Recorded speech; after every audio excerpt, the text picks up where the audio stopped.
1980년대는 군의주의 시대에서 민주화 시대로 넘어가는 시대였는데 전두환, 노태우 두 사람이 이끌었거든요. 예, 그렇죠. 전두환, 노태우 두 사람은 군인 출신입니다. 이 군인 출신은 지도자로 육성되거든요. 수많은 검정 과정과 교육을 통해서. 그 두 사람이 그 10년을 지도했다는 게 우리로서는 참 행운이었습니다. 그리고 군인 출신 지도자는 거의 대부분이 엘리트를 씁니다. 예. 그리고 참모 조직을 통해서 그렇죠. 검토를 하고 합니다.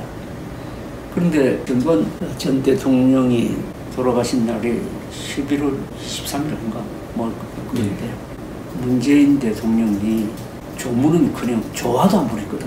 예. 현직 대통령이 전직 대통령의 죽음을 이렇게 침을 뱉은 거는 세계 역사에도 없을 거예요. 이건 용서할 수 없는 폐륜이거든요. 아, 좋아도 안 보냈습니다. 그래놓고 김정일이가 죽었을 때는 그때 문재인이 아마 노무현 재단 이사장이었을 겁니다. 조문단 보내자고 했잖아요. 이게 바로 문재인의 사상을 의심할 수밖에 없는 건데 어쨌든 전두환, 노태우 두 사람이 지도한 1980년대에 세계 경제 성장률 1등 아닙니까? 그렇죠. 이게 뭐 모든 걸 설명하는 겁니다. 일본보다 3배 빨리 성장했다. 3배 빨리 경제 성장률 1등. 그리고 이제 드디어 일본을 따라잡을 수 있겠다 하는 자신감을 준 거죠. 그 다음에 한국이 세계화로 갔잖아요. 서울 올림픽. 서울 올림픽을 통해서 서울은 세계로, 세계는 서울로. 그 다음에 서울 올림픽이란 역대 올림픽 중에서 최고의 작품을 만들어냈거든요. 그렇죠. 이 서울 올림픽은 6.25 항전이라든지 한강의 기적이라든지 한국의 민주화 과정이라든지 뭐 원전 성공이라든지 이런 것과 비교될 또는 그보다 더 큰 한국 민족사의 성공 사례 아닙니까? 그렇죠. 더구나 그것 영향으로 동구권. 그것의 영향으로 동구 공산권이 무너지는 계기가 됐고 그것의 영향으로 한국의 민주화가 피를 흘리지 않는 방향으로 갔거든요. 예, 맞습니다. 서울 올림픽을 해야 되니까 1987년은 대시위를 만나서도 군대를 동원하면 안 된다 하는 이런 억제 작용을 했거든. 그래서 이 1980년대 저는 뭐 기자로서 현장에서 최루탄 터지는 그 현장을 누비면서 그때도 느끼는 게 분위기가 굉장히 밝았어요. 그렇죠. 이상하게. 그리고 그때는 지역 감정 없었어요. 민주화 하나에 거의 이렇게 집중이 그렇죠. 에너지가 수렴됐죠. 있었는데 그 소용돌이 반대편에 있었던 전두환, 노태우 두 사람이 그래도 인내심을 가지고 또 그때는 군대가 충성을 할 때니까 군인, 경찰, 기업이 이렇게 민주화의 도전을 막아주었다는 게 그렇게 고맙지. 그것도 무너져도 어떻게 됐어? 그렇죠. 막아주고, 그러니까 양쪽이 다 최선을 다한 건데, 그래도 피를 흘리지 않았던 것은, 그렇죠. 역시 한국의 전쟁 상황이라는 그 안보적 조건과 서울 올림픽이었거든요. 그렇죠. 이게 양쪽을 다 자제하도록 만든 거 아니겠습니까? 그렇죠. 김영삼 대통령은 한국의 정통성은 상해 임시정부에서 문민정부로 바로 연결된다고 함으로써 전 정권을 모조리 부정하고 그러다가 5.18 특별법 만들어가지고 전직 대통령 역사적 평가로 넘기기로 했던 전직 대통령 두 사람을 감옥에 보내고 그 다음에 김대중 등장의 카페들을 깔고 정교조 그러니까 노태우 때 정교조 교사들을 추방을 했는데 그때 복귀시키고 그 다음 김대중 때는 합법하고 오늘 우리가 당면하고 있는 이 이념적 문제의 상당 부분을 책임져야 되는데 그럼 왜 저렇게 됐느냐. 지금 한국 보수의 문제 중에 한국 보수가 놓치고 있는 게 역사가 얼마나 중요하다는지 몰라요. 그러니까 자유민주주의만 강조한다고? 자유민주주의만 강조하면 그건 이제 이념 대결인데 한국에서 이루어지는 것은 이념 대결과 역사 전쟁이 같이 이루어지고 있지 않습니까? 그렇죠. 이념 대결은 자유민주주의가 좋으냐 공산주의가 좋으냐인데 여기서는 이미 판가름이 났어요. 그 다음에 남아있는 게 역사적 정통성이 대한민국에 있느냐, 예. 김일성 세력에 있느냐 하는 이 전쟁에서는 우리가 지고 있다. 그죠? 그렇죠. 그러니까 이승만보다 김일성을 더 좋아한다든지 뭐 하는 거 이런 거 있잖아요. 그죠? 예.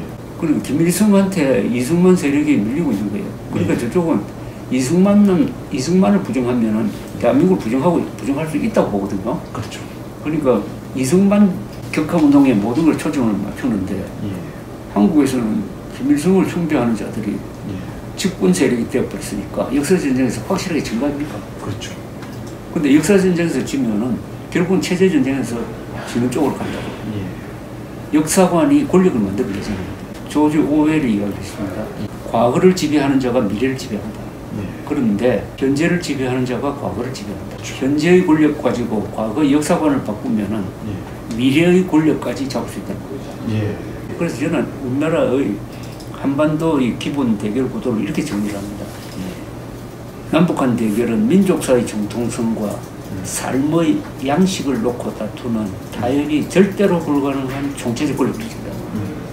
그러면서 정통성 싸움이 그 역사 민족사의 정통성과 삶의 양식을 놓고 다투는 타협이 절대로 불가능한 총체적 권력 투쟁이다. 예. 그런 인식을 좀 많이 가져야 할 텐데 참 너무 이렇게 경제적, 많이 물질적인 게 도취돼 가지고 그런 뭐랄까 뭐 전쟁 상태라든가 내전 상황이라는 걸 다 잊어버리는 게 참 큰 문제인 것 같습니다. 토마스 칼라일이 네. 이런 이야기를 했습니다. 영국 문필가 토마스 칼라일이 영웅 숭배론의 성문에서 한 이야기로 보입니다. 예. 인간은 가난을 이기는 사람이 100이라면은 풍요를 이기는 사람은 한 사람도 안 된다. 이게 어떻게 보면 세계 역사의 법칙이에요. 예.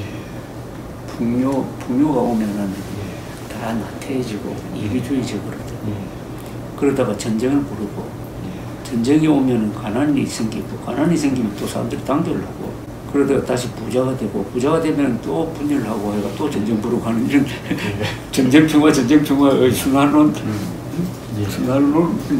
좀 있더라고. 윤석열 대통령이 이런 입장에서 이제 1년이 좀 더 지났습니다만 2000년대 이후에 MB나 박근혜 이 보수 우파 대통령 두 사람이 어떤 점에서 성공도 하고 또 실패도 했습니다만 어떤 걸 배울 수 있을까요? 어떤 뭐 반면 교사로 삼을 수 있는 거라면 우리 보수 정치인들, 보수 역대 대통령이 소홀히 한 게 정치입니다. 이분은 나라를 먼저 생각을 했대. 한국 대통령은 예외 없어요. 저 김영삼도 막 포함시키면 나라를 생각하니까 정치를 무시하라. 정치의 속성에 대해서 상당히 짜증만 났고 그걸 이용할 생각이 별로 없었어요. 그렇죠. 어떻게 보면 좀 순진하죠. 순진하죠. 그런데 정치라는 게 결국 권력투쟁인데 요새의 정치는 어떻게 보면 더 간단해졌는데 모든 정치의 내용을 들여다보면 70%가 공보입니다. 공보. 선진이라고. 정치의 속성은 이제 공보가 되어버려요. 이 보수적인 사람들은 한국에서는 자기 자랑하는 걸 또 부끄럽게 생각해요. 그 참 이상하죠. 이러면 이거 정치적 인간이 아닌 거예요. 그러니까 한국 보수는 정치를 해야 됩니다. 정치를 배워야 돼요. 한국 보수는 정치적이어야 해요. 정치적이라는 것은 잘한 건 앞장 세우고 남이 못하는 거는 막 해가지고 내가 잘하는 거, 그다음 남이 못하는 거 이걸 부각시켜가지고 결국 이게 공포라는 게 모든 게 선거에서 이제 이기기 위한 거 아니겠습니까? 그렇죠. 공보도 중요하고 그다음 두 번째는 우리 편을 늘리는 거 아닙니까? 이거 그렇죠. 뭐 정치라는 게 한국의 정치는 이 다른 나라의 정치와 다른데 이 전쟁이거든요. 뭐 대통령말을 인용하면은 정치는 피를 흘리지 않는 전쟁이고 전쟁은 피를 흘리는 정치라고 했다고요. 그러니까 지금 정치 이꼴 전쟁을 지금 우리가 하고 있는데 그러려면은 우리 편이 많아야 될 것 아닙니까? 근데 보수는 분열로 망하고 좌파는 자축수로 망한다. 이건 내가 지어낸 말인데 보수는 분열로 망하고 좌파는 자축수로 망한다는 게 한국에는 너무나 잘 적용이 돼가지고 박근혜 탄핵이라는 게 결국 보수 분열의 결과물 아닙니까? 보수 분열인데 그러니까 윤석열 대통령도 이 정치적 동물이 돼야 되는데 정치적 동물 성공한 사람이 레이건 같은 사람이죠. 레이건식 정치를 좀 배울 수 없을까? 쇼맨십. 배우가 돼야 되거든요. 예. 그러니까 어떤 기자가 레이건한테 물었습니다. 아니 어떻게 배우가 대통령이 될 수 있습니까? 하니까 적답을 하기를 아니 어떻게 대통령이 배우가 안 될 수가 있습니까? 라고 해요. 예. 난 윤석열 대통령이 배우가 돼야 됩니다. 그러니까. 배우 기질이 이 사람 저 무대 체질이 있어요. 예. 이번에 그 국빈만찬에서 아메리칸 파이 불렀잖아요. 그렇죠. 그거 보면 이 사람 그렇죠. 무대 체질이 있다. 예. 그러니까 이분이 앞으로 배우 체질. 예. 그래서 인기 있는 사람 그런 자질이 있는 분이에요. 그렇죠. 그 후보 시절에도 TV 나와서 먹방 프로 하는 건 잘 하더라고요. 그러니까 난 그런 기질을 살려가지고 예. 윤석열 대통령이 앞으로 예. 정치를 해야 됩니다. 국정도 좋지만은 예. 정치를 해야 되고 경제 국방에서 성공하더라도 정치에 실패하면은 권력을 잃으니까 모든 게 끝난다고 생각해요. 윤석열 대통령이 학습 효과가 있는 분이니까 예. 이분이 예. 인기 있는 정치인, 레이건 같은 인기 있는 정치인이 예. 됐으면 좋겠어요. 예. 평생이라부터 검사만 하던 분이니까 쉽지 않긴 한데. 그런데 그건 뭐 얼마든지 예. 학습 능력은 있으니까요. 네, 얼마든지 요새 잘 하잖아요. 예. 물론 윤석열 대통령만 잘했어야 아니라 그걸 당 전체가 이렇게 지원해주고 해야 되는데 한국 사람들이 잘 되는 거 못 보는 그게 뭐 갑자기 바뀔 일은 없고 그런 것까지 다 감안해서라도 윤석열 대통령은 정치적 인간이 돼야 되는데 롤 모델이 있으면 참 좋겠죠. 예. 우리나라 역사에서는 좀 드물고 그때 말씀하신 대로 이승만 대통령도 70세 이제 제가 사진을 찾아봤습니다. 진짜 뭐 그때는 그렇게 대단한데 아니고 이 소파에 앉아서라도 기자들하고 계속 그 대화하고 뭐 만나는 건 있더라고요. 이승만 대통령이. 하여튼 70대 중반 후반에서도 그렇게 하셨는데 사실은 뭐 의지만 있으면 충분히 하실 수 있죠.